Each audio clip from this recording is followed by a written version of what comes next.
mengenai bunga tunjung biru. Bunga itu memang benar-benar ada, bukan dongeng. Saya tahu, bunga tunjung biru itu adalah obat untuk luka dalam. Siapa sebenarnya Kisanak? Saya? Ya orang. Itu saya tahu. Siapa nama Kisanak? Saya ini pengelana jagat. Tanpa nama. Nah, kalau kamu ingin mendapatkan bunga itu, datanglah ke Bukit Penampihan. Terima kasih Kisanak.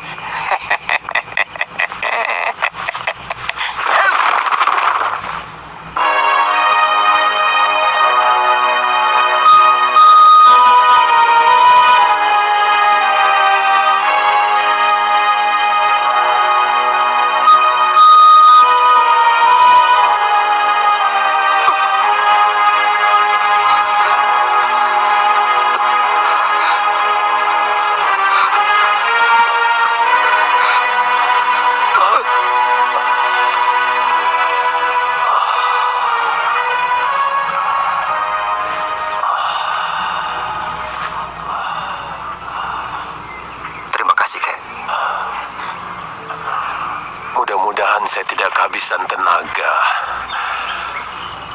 sampai Sakawuni datang membawa bunga itu. Sebaiknya kakek jangan mengorbankan hidup kakek untuk saya.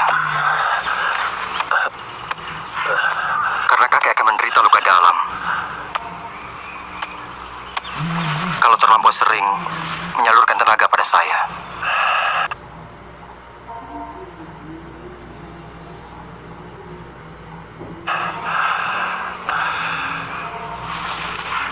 Saya sangat menyayangi Sakawuni. Dia cucu saya satu-satunya. Untuk dia apapun saya lakukan.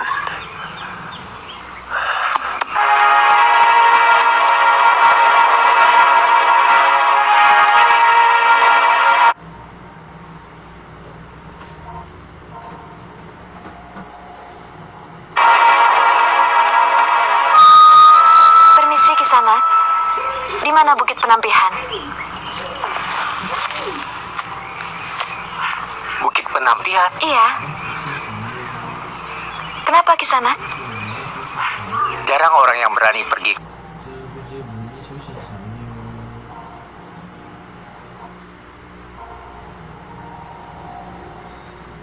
ke bukit itu, apalagi seorang wanita. Kenapa? Saya mau mencari bunga tunjung biru. Ini mau menemui Dewi.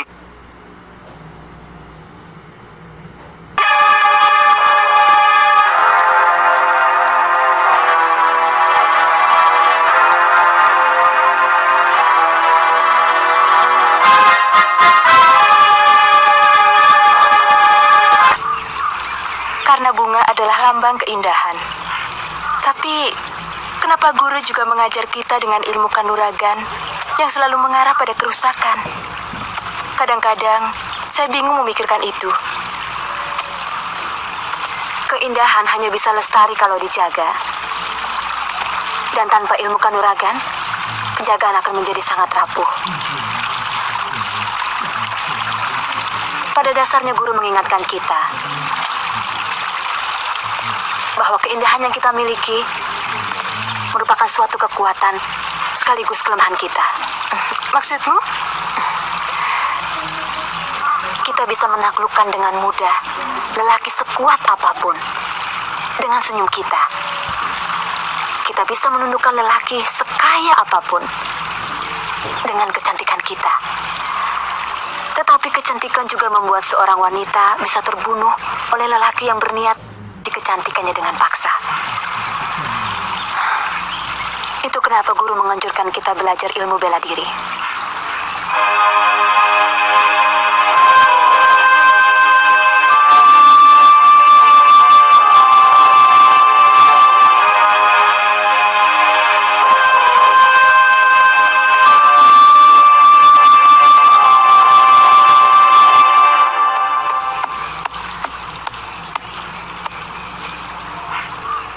Di mana aku bisa ketemu Nyi Dewi Tunjung Biru? Ada perlu apa? Untuk beberapa hari ini beliau tidak bisa ditemui. Guru sedang bersemedi. Di mana? Orang luar tidak boleh tahu. Ini daerah tertutup. Kamu belum mengatakan keperluanmu. Ada nyawa manusia yang harus diselamatkan. Saya mau minta bunga tunjung biru dari beliau. Kalau begitu, tunggu saja sampai guru selesai bersemedi. Orang itu tinggal menunggu hari.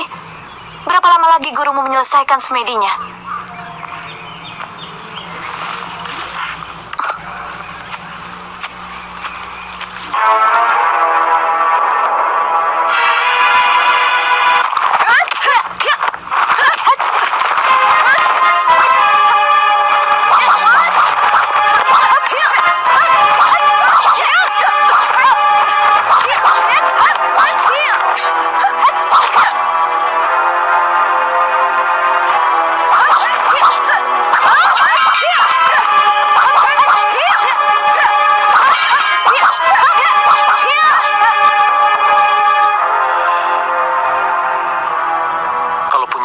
Sakawuni akan mengejarnya sampai dapat.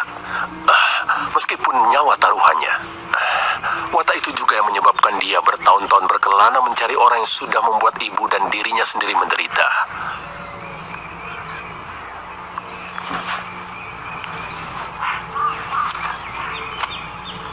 Saya pernah mendengar dia bercerita secara sambil lalu tentang itu.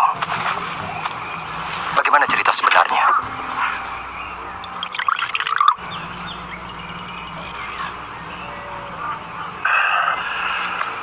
Persoalan sebenarnya sangat sederhana.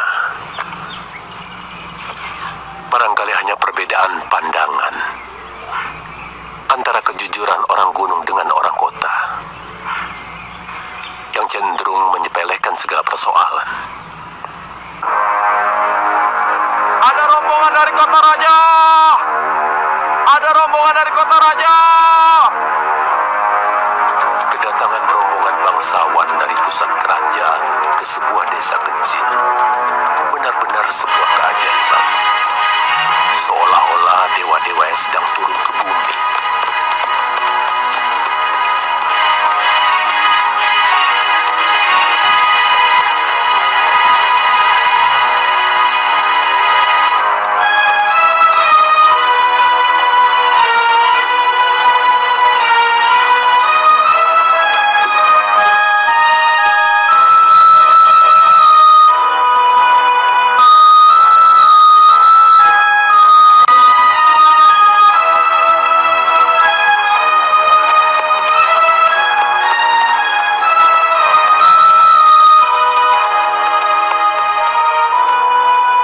Apa nama desa ini di sana? Tanibala, Gusti. Di mana rumah begalmu? Mari hamba antarkan.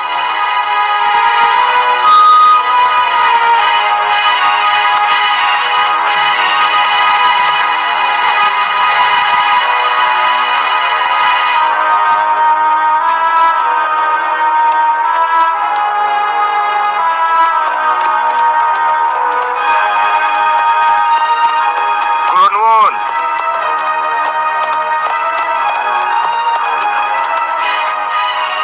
Monggo Gusti. Selamat datang di Tanibala, Gusti.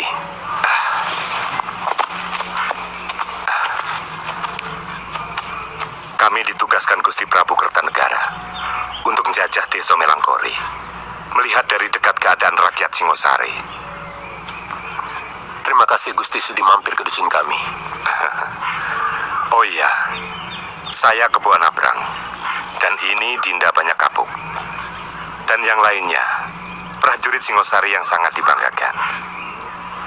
Kami sangat mengenal nama Gusti Rake berdua.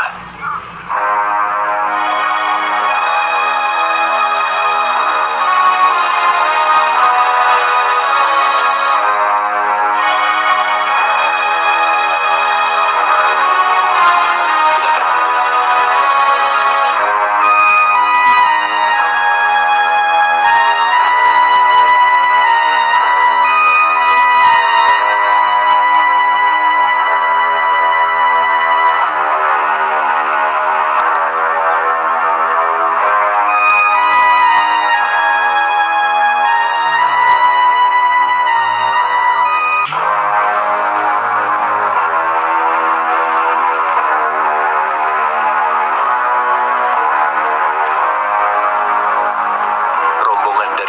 Raja itulah awal dari malapetaka yang menimpa putri saya.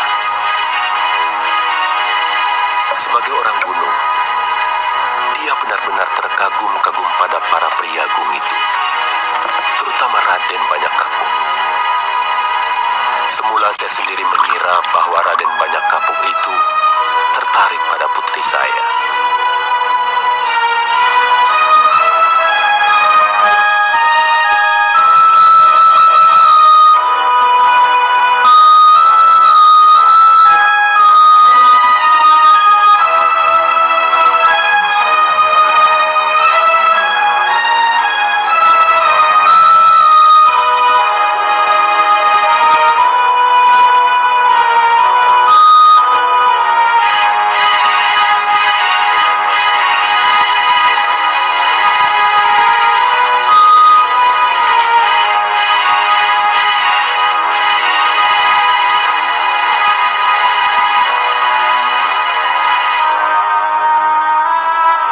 Mau pergi mencuci, Pupu?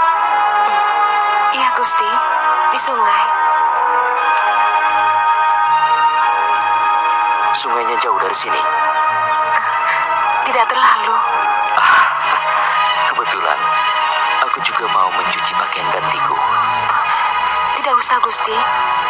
Biar hamba yang mencuci. Tidak usah. Aku biasa mencuci sendiri.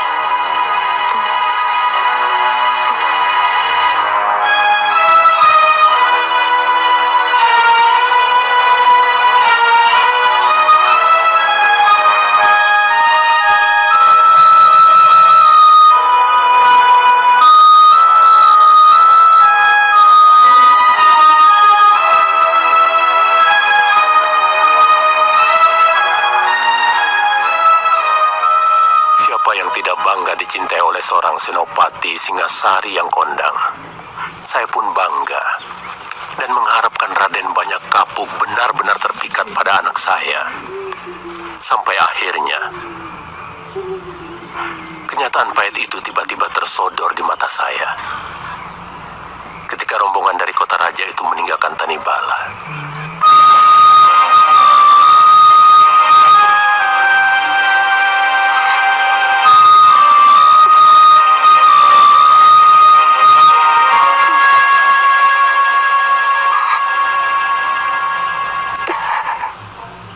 Kenapa kamu lakukan itu, Ndo?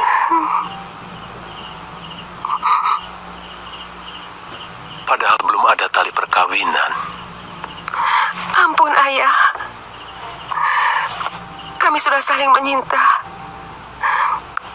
Dan Kakang Banyak Kapuk berjanji memboyong saya ke kota raja. Begitu dia menyelesaikan tugasnya.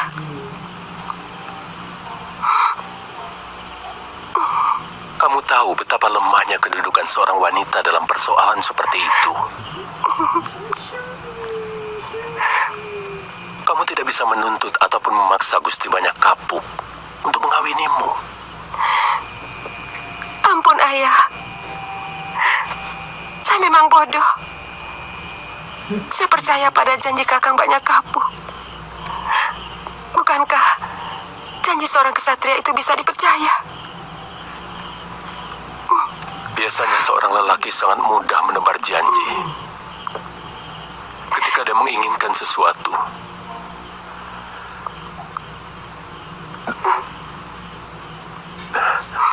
dan janji itu sangat mudah dia lupakan. Kalau dia sudah mendapatkan apa yang dia inginkan.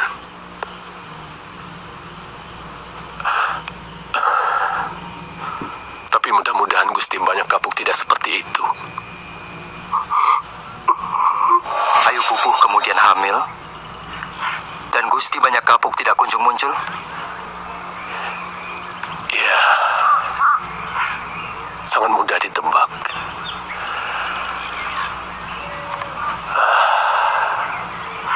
Sesudah kejadian memalukan itu, baru kami menyadari bahwa sebenarnya para priagung dari kota raja itu menganggap gadis-gadis gunung tidak lebih seperti bintang buruan saja.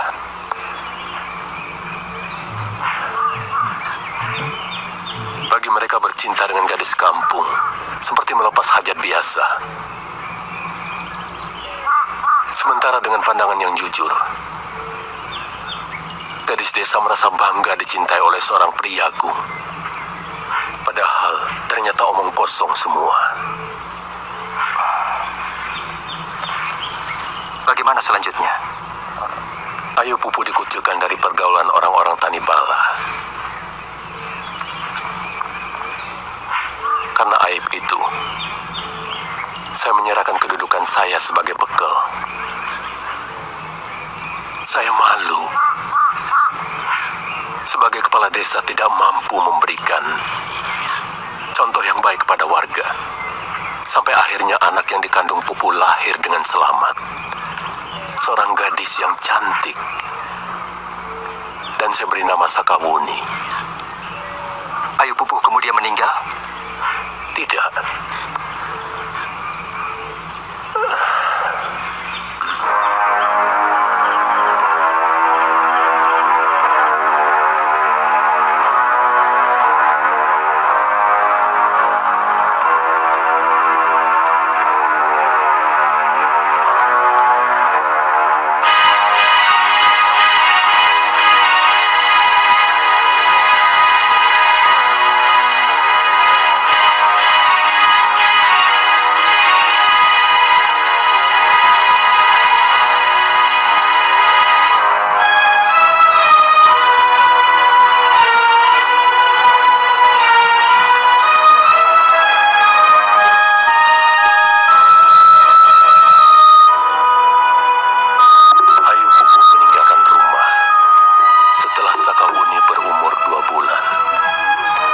Sejak itu, Sakawuni saya pelihara dan saya didik dengan baik.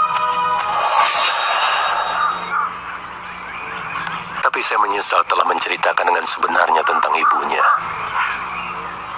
Dia terpukul dan menaruh dendam kepada Priyagung Singasari itu.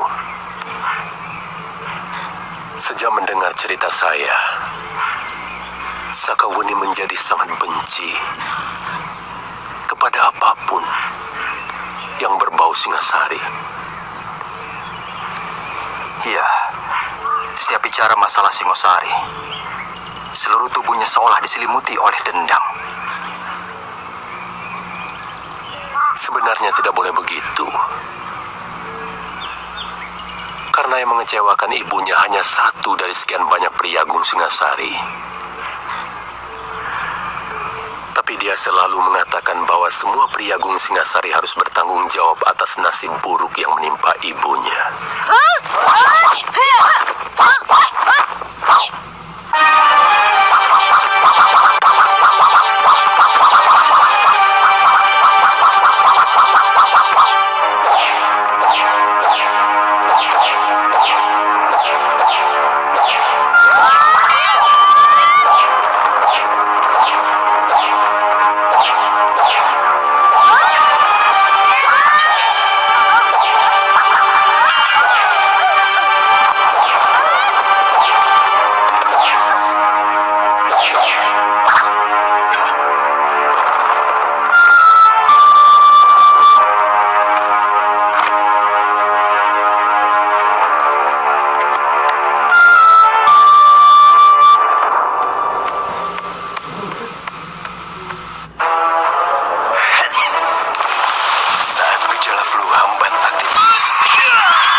Hentikan!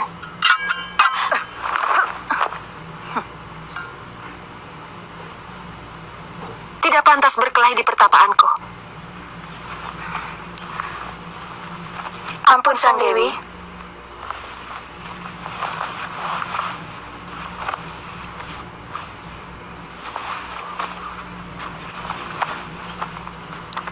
Ampun Sang Dewi. Sang Dewi, gadis ini memaksa masuk. Sungguh, kami berdua sudah sekuat tenaga menghalanginya. Tapi, ilmu silatnya lebih tinggi dari kami. Siapa kamu? Apakah saya berhadapan dengan Dewi Tunjung Biru? Ayo. Orang sopan akan menjawab tanya. Bukan malah balik bertanya. Apakah orang tuamu tidak mengajarkan tata krama? Maaf, saya tidak punya orang tua. Hanya seorang kakek yang mengajarkan saya kejujuran di atas segalanya, termasuk tata krama. Saya suka orang jujur. Dari mana asalmu?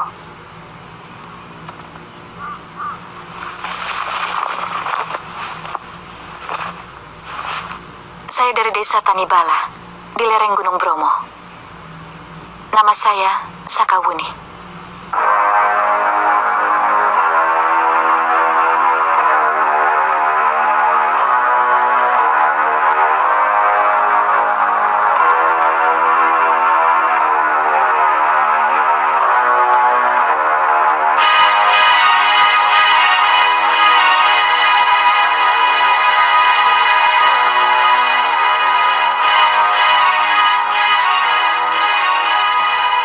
Sekarang, maukah menjawab pertanyaan saya? Apa benar saya sedang berhadapan dengan Dewi Tunjung Biru? Untuk apa kamu mencari saya? Saya mencari bunga Tunjung Biru untuk menolong teman saya yang luka dalam dan terkena pukulan tapak wisa. Menurut kakek saya, hanya Dewi yang memilikinya. Apa temanmu itu seorang lelaki? Iya, Kamu pasti sangat mencintainya. maaf, saya tidak mau membicarakannya. Kamu tidak mungkin jauh-jauh datang kemari untuk lelaki yang tidak kamu cintai. Apa ada persyaratan harus mencintai lelaki itu untuk mendapatkan bunga Tunjung Biru? Mungkin sebaliknya. Terus terang, saya kurang suka sikap lelaki. Yang membesarkan dan mendidik saya sejak bayi adalah seorang lelaki. Apa dia juga harus saya benci? Sementara wanita yang seharusnya menyusui saya dan membesarkan tega meninggalkan saya begitu saja. Pasti ibumu punya alasan tertentu. Maka ia tega meninggalkan kamu. Mungkin dia dendam kepada ayahmu. Masih banyak orang yang akan membutuhkan bunga itu. Kalau kamu cabut, dia akan mati. Sementara khasiat bunga Tunjung Biru itu hanya kalau sedang mekar. Satu-satunya jalan, bawalah temanmu itu kemari. Keadaannya sangat parah sekali. Bagaimana mungkin saya bawa kemari? Saya tidak akan membiarkan bunga itu mati. Kalau kau ingin temanmu selamat, bawalah ia kemari. Hanya saya yang bisa mengobatinya.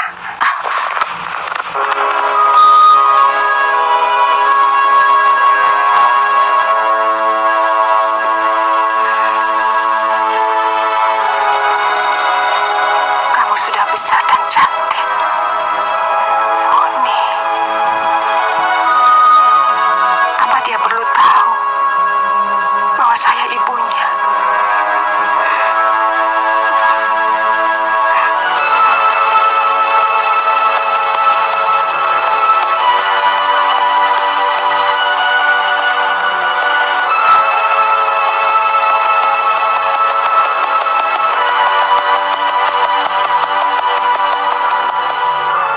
Dia begitu mengorbankan dirinya untuk kesembuhan saya. Beberapa kali dia telah menyelamatkan hidup saya.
Padahal biasanya dia tidak pernah mau mencampuri urusan orang lain. Dia hanya mendambakan rasa dendam kepada orang yang telah mengecewakan ibunya dan juga dirinya.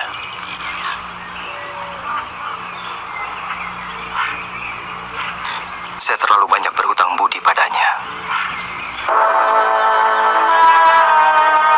Bibi, Nenek Runting, kakek Roang datang, kakek Roang datang. Kamu kok teriak-teriak? Kakek Roang datang. Apa bedanya dia pulang atau tidak?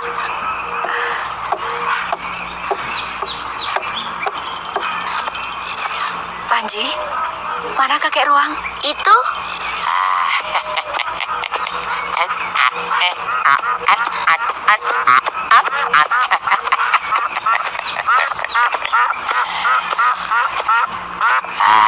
Nini Mesin, saya bawakan burung beliwis sama jamur barat. Panji, bawa burung ini ke belakang dulu ya. iya, Bi. Tidak usah bangga. Cari burung sama jamur begitu, anak kecil juga bisa. Mana tugas utamamu mencari Kamandanu? Mana? Tidak ketemu. Kok pulang? Kangen sama Panji. Alasan. Mungkin Kakang Kamandanu ditangkap tentara yang telah membunuh ayahnya. Jangan putus asa dulu. Lelaki itu memang pemalas dan penakut. Makanya suamimu tidak ketemu. Mungkin arah saya yang salah. Saya mencari ke arah selatan barat. Siapa tahu dia di arah selatan timur. Atau mungkin malah di utara. Nanti aku sendiri yang cari Kamandanu. Kamu di sini. Jaga Mesin dan Panji. Apa perlu, Nini? Kata orang, godaan terbesar seorang suami ketika istrinya hamil tua. Cintanya mudah luntur. Jangan dengarkan dia, Nini. Tidak satu pun lelaki yang baik di mata Raga Runting. Tidak apa-apa. Kepala saya pusing. Saya mau istirahat dulu.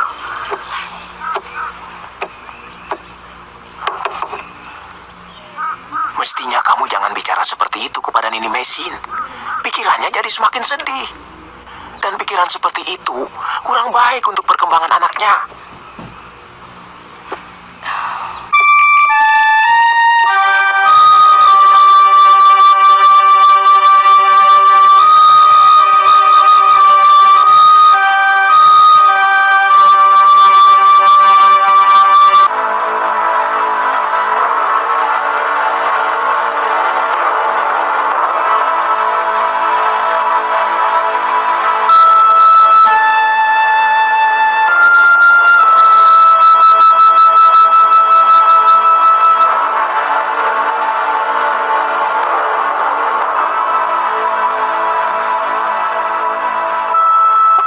Kenapa saya sudah berada di sini?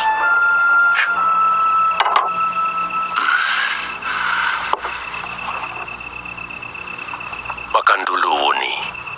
Seharian kamu tidur. Siapa yang membawa saya ke sini? Kamandanu? Nini berkuda sambil tidur. Untung kuda itu sudah hafal rumahnya. Oh, rupanya sehari semalam saya berkuda. Cepat, bersiap-siap. Kita berangkat lagi, Kakang. Makan dulu. Paling tidak kamu sudah 2 hari belum makan.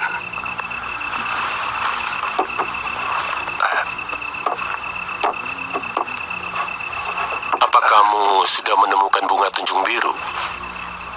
Sudah, tapi Kakang Kamandanu harus dibawa ke sana. Karena bunga itu akan layu kalau dipetik. Dan dia tidak ada gunanya kalau tidak dalam keadaan segar.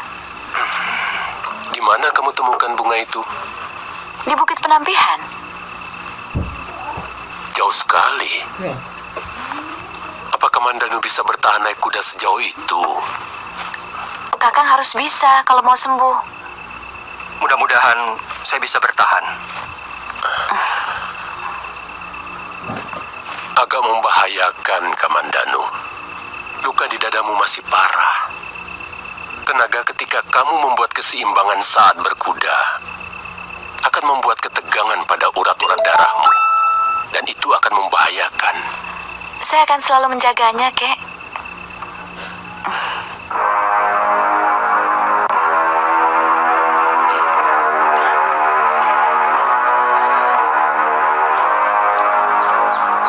Buni berangkat dulu, Kek. Kalau kakek berhasil menggadaikan sawah untuk membeli kuda, nanti nyusul ke... Bukit Penampihan. Kakang siap?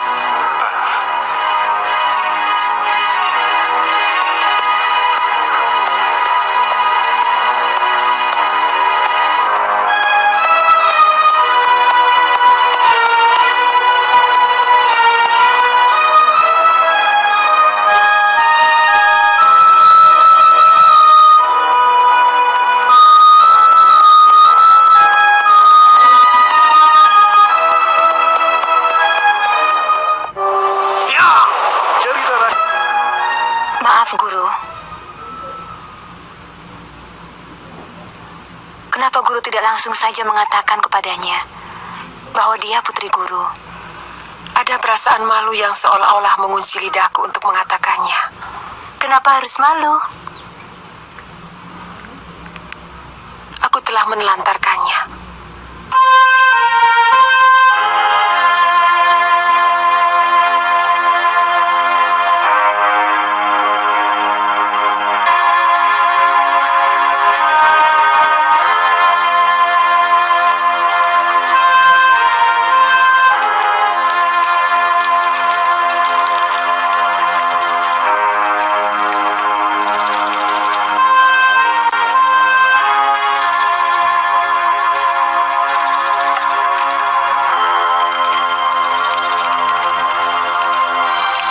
Kenapa?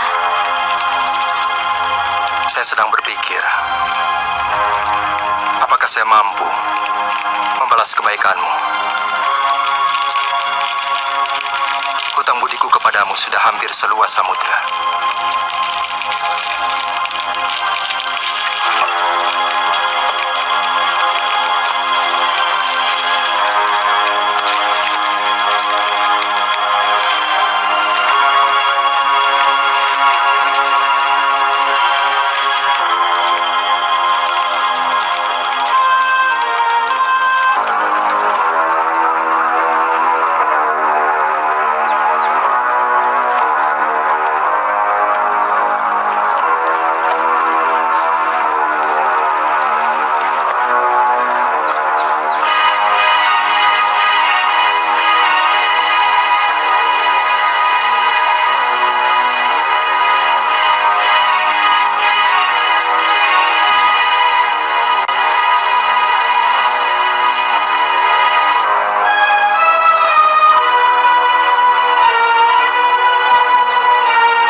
Gadis yang kemarin dulu datang lagi.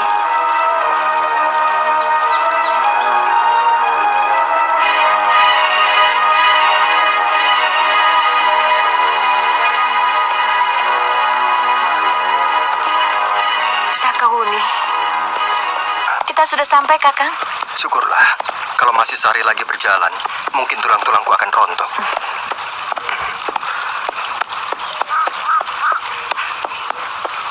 Selamat pagi, Dewi. ternyata tekadmu benar-benar luar biasa, Sakawuni.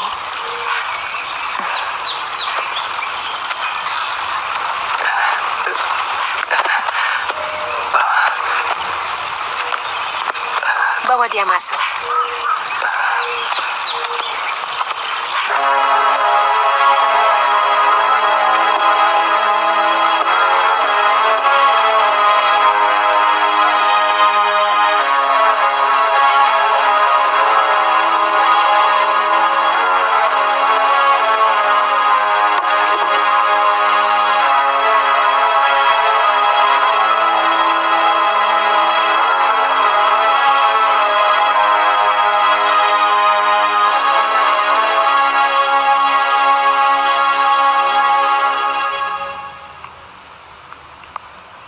Kamu menyadari betapa besarnya pengorbanan gadis di sampingmu itu untuk menyelamatkan jiwamu?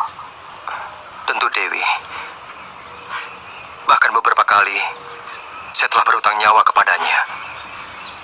Beberapa kali dia telah menyelamatkan jiwa saya. Apakah patut dia nantinya kamu sia-siakan?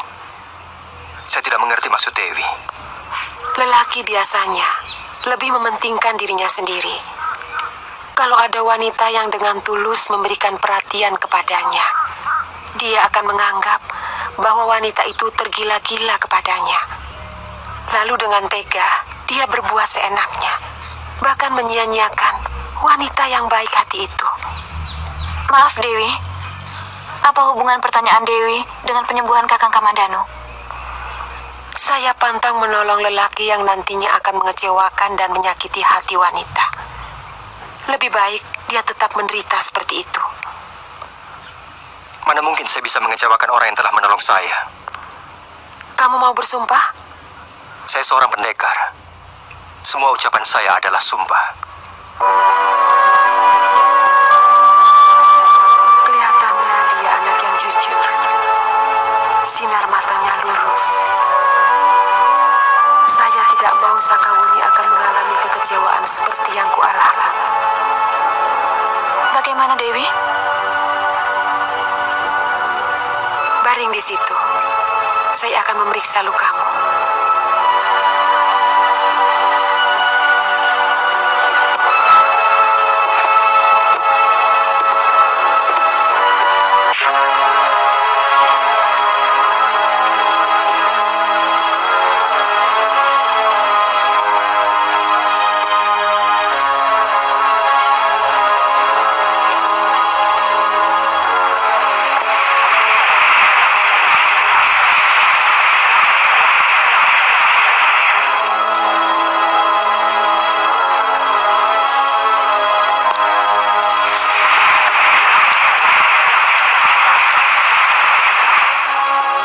Luar biasa.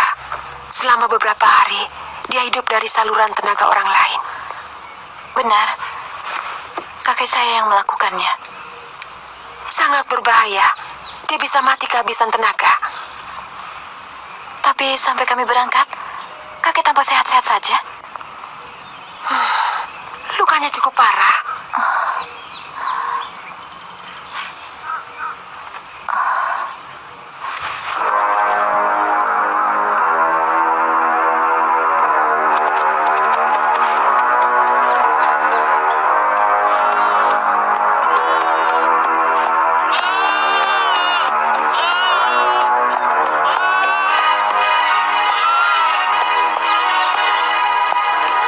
Kisanak. Iya Ki. Kalau mau ke Bukit Penampian, lewat mana Kisanak? Oh, ambil jalan lurus sampai di pertigaan, belok kanan Ki. Terima kasih. Iya.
Ini adalah bunga tunjung biru yang terakhir di muka bumi. Mudah-mudahan temanmu itu bisa sembuh.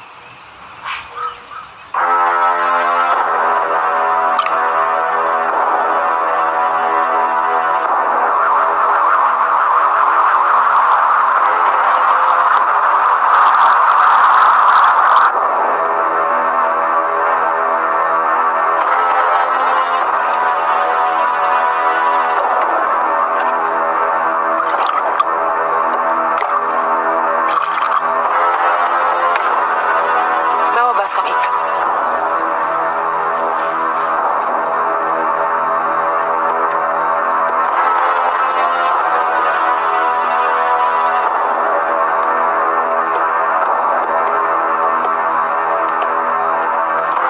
Duduklah, minumkan air bunga tunjung biru.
Dia hanya pingsan, Muni. Khasiat kembang tunjung biru sedang bekerja. Dia akan sadar kalau seluruh luka dalam dan pengaruh racun dalam tubuhnya sudah habis.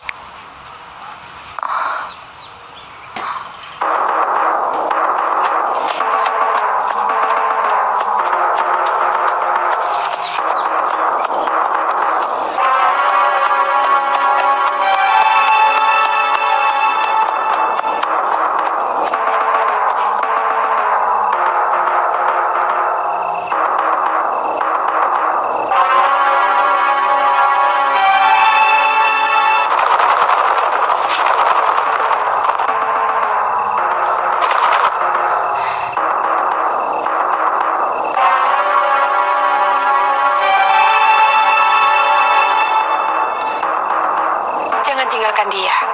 Dia akan bingung saat pertama sadar dari pingsannya. Minumkan ramuan yang di mangkok itu.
Ayah. Saya berdosa telah meninggalkan Sakawuni sendirian di rumah. Saya tahu ayah pasti sangat repot dengan bayi itu. Mula-mula saya mengira kamu menyusul Gusti Banyak Kapuk ke Singasari. Sehingga saya dan Sakawuni berkelana mencari ke kota raja. Tapi tidak saya temukan. Ayah bertemu dengan bertopeng bangsawan itu? Iya. Kenapa Kilura berpikir sebodoh itu? Apakah kalau Ayu Pupu datang kemari, lantas begitu saja saya terima sebagai selir? Tidak semudah itu, Ki.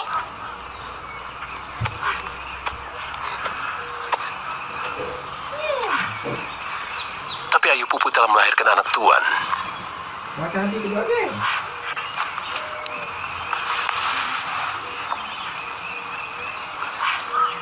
Makan ini mudahan. Seharusnya Pupu bangga bahwa anaknya tidak lagi berdarah sudra. Apalagi yang dia tuntut dari saya. Tanggung jawab, Tuan. Ayu Pupu menderita malu karena mengandung tanpa bapak. Ayu Pupu menahan sakit yang luar biasa waktu melahirkan.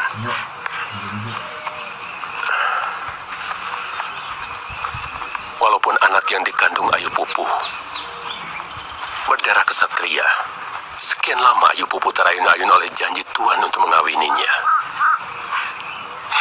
Kerjanya setiap hari hanya menunggu kedatangan Tuhan. Pikiran kalau Ayu Pupu menunggu kedatangan saya. Apakah bodoh menunggu janji seorang kesatria? Apakah seorang kesatria sebaiknya tidak usah saja dipercaya janjinya?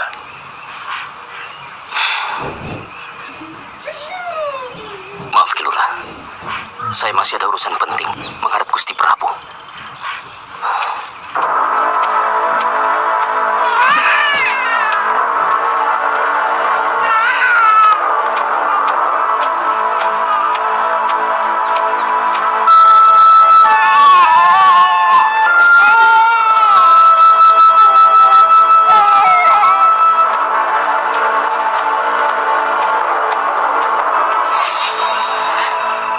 Sebenarnya, saya memang pergi ke Singasari. Tapi Kakang Banyak Kapuk tidak mau menemui saya. Melirik pun dia tidak mau. Walaupun dia tahu saya memanggil-manggil dia.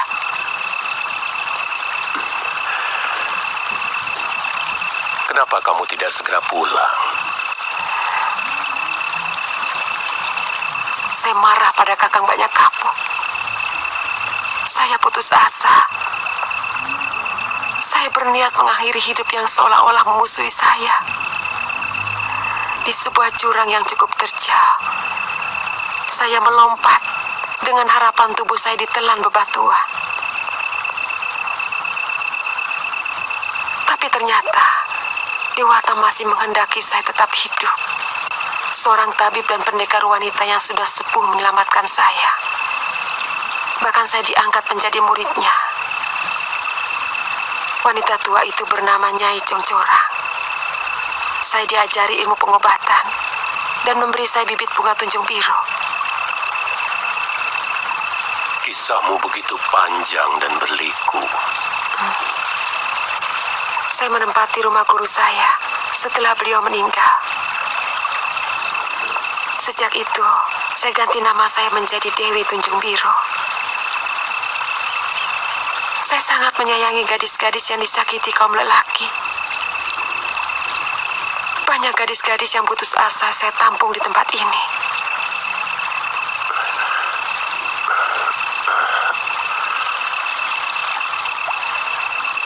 Kamu tahu gadis yang membuat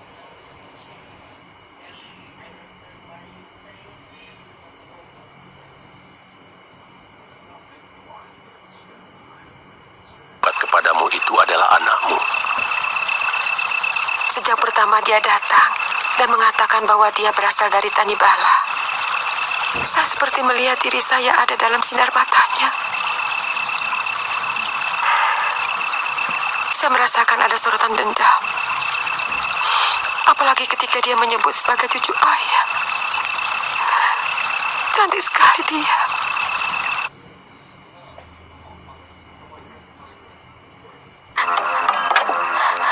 Kenapa Sakauni? Saya sedih. Saya sudah terbangun dari memberi kekuatan kepada saya untuk menghadapi hidup. Apa maksudmu, Wuni? Sebentar lagi Kamandanu akan sadar dan sembuh dari luka dalamnya. Selama ini, saya habiskan masa remaja saya untuk mencari ibu. Karena setiap orang pasti punya ibu.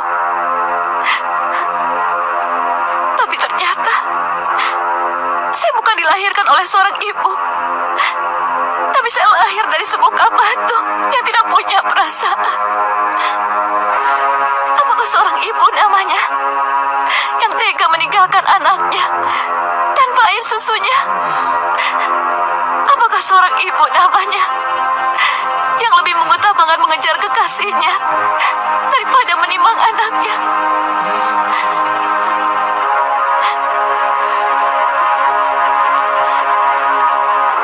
Selama ini, saya habiskan masa remaja saya untuk mencari orang yang sama sekali tidak pernah merasa bahwa dia pernah punya anak.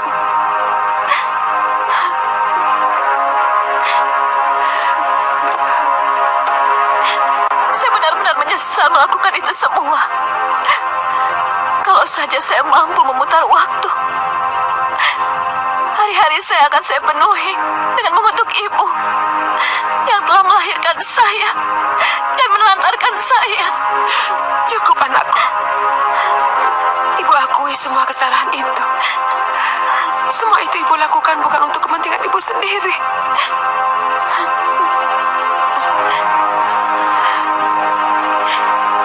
Ibu, indah sekali sebutan itu. Sebutan yang sebenarnya paling pantas untuk seorang wanita yang mengorbankan yang sampai peot karena menyusui sang bayi. Sebutan suci untuk seorang wanita yang membiarkan tubuhnya dilumuri bau pesing oleh pipis bayinya. Ibu tidak ingin kamu besar tanpa memiliki bapak yang mau mengakui kehadiranmu di dunia. Itulah kenapa ibu mencari lelaki yang harus bertanggung jawab atas kelahiranmu. Setelah gagal, kenapa tetap tega meninggalkan anaknya yang sangat membutuhkan kehangatan dekapannya? Saya malu. Malu? Malu lebih diutamakan dari kasih sayang seorang ibu kepada bayinya. Apakah itu sikap seorang ibu?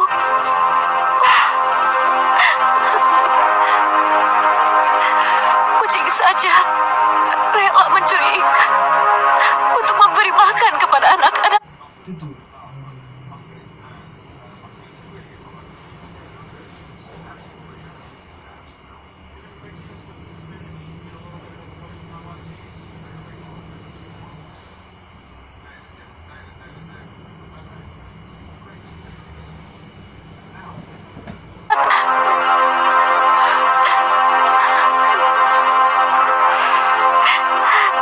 Saya memang lebih rendah daripada kucing.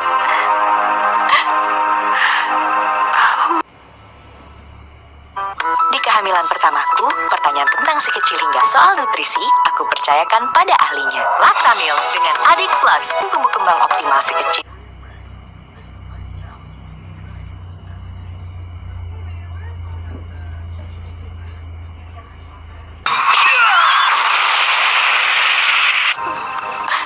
Tidak ada manusia yang tidak punya dosa, Wuni. Banyak orang yang niatnya baik, tapi ternyata salah. Niatnya membela, tapi hasilnya sia-sia.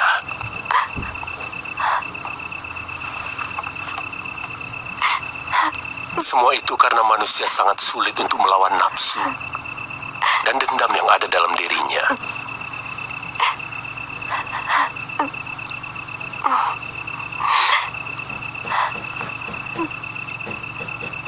Tidak cuma ibumu yang diperbudak dendam. Juga kamu, Sakawuni. Kamu marah, mencaci maki wanita yang telah melahirkanmu dengan selaksa rasa sakit. Karena kamu diamuk dendam, rasa ditelantarkan.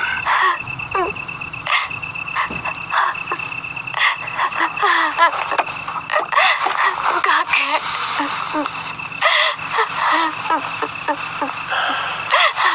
Ibumu meninggalkan kamu yang masih membutuhkan susu dan kasih sayang. Karena dikuasai nafsu dendam untuk menuntut orang yang seharusnya bertanggung jawab pada kelahiranmu.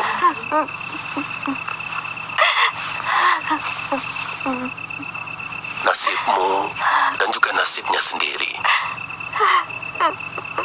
yang selama hidupnya harus menanggung malu.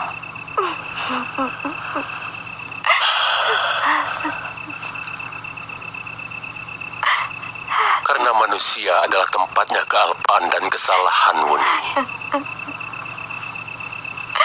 Alangkah kejamnya kalau kita tidak bisa saling memaafkan.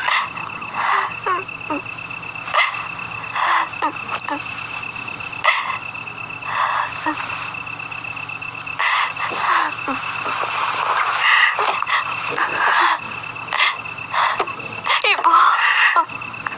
Anakku, telah lama ibu merindukan kata-kata itu. Maafkan ibu, Uni. Ibu.